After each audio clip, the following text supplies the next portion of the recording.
The question we're asked most at Tech Wellness, how far should I be away from my Wi-Fi? And what I always say is, as far away as possible. And today I'm going to show you why.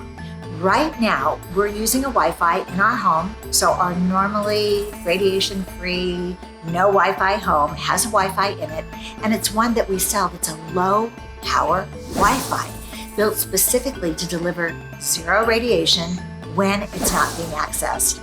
Right now, I'm accessing it so that I can show you still there's enough power that you want to stay away from it, but so much less power than a normal Wi-Fi. So we're 10 feet away, and you can see the reading right now is in the high zone, over 1800 on the peak of microwatts per meter squared. That's what we measure on this meter. And the point of this isn't the exact measurement, but it's how much it increases as you get closer and closer to the Wi-Fi. So this Wi-Fi is really cool, this low power Wi-Fi. What it does is it has 90% fewer pulses than a regular powerful Wi-Fi, which means you're exposed to 90% less radiation even when you're accessing it. So it's being accessed. Look, do you know anybody that has a Wi-Fi under their desk or near their bed? Please show them this video, because now that I'm 6 inches from the Wi-Fi, I'm really in a dangerous zone.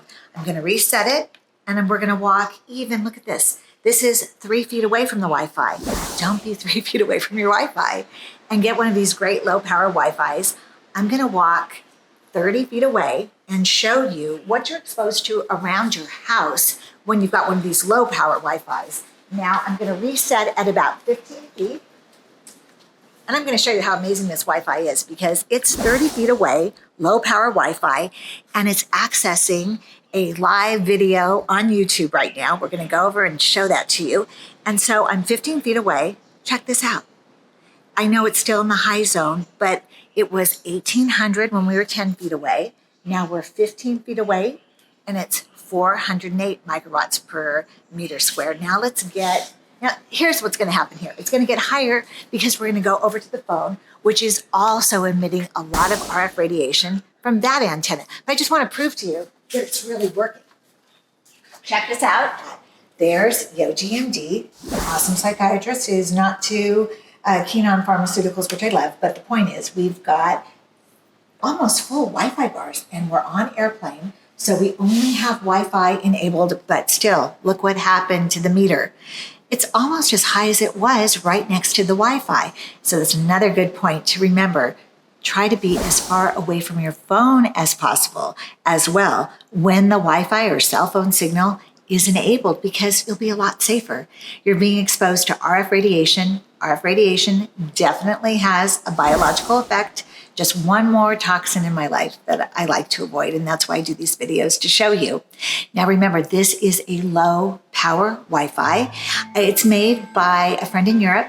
His name is Jan, and he has this firmware that he puts on it that allows it to be zero radiation when the Wi-Fi is not accessed, and 90% less radiation when the Wi-Fi is. It's an amazing, amazing Wi-Fi, and of course, we offer it on techwellness.com.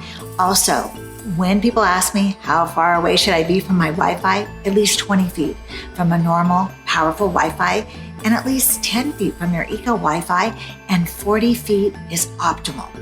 So I've got another video that I'd like you to watch where I compare the Eco Wi-Fi to a regular Wi-Fi, and also where I show you how the Wi-Fi radiation increases as you get closer and closer to a regular, powerful Wi-Fi. We've got lots of tips on staying safe and healthy and happy with technology on techwellness.com. Give us a watch, and I'll see you soon. Be well.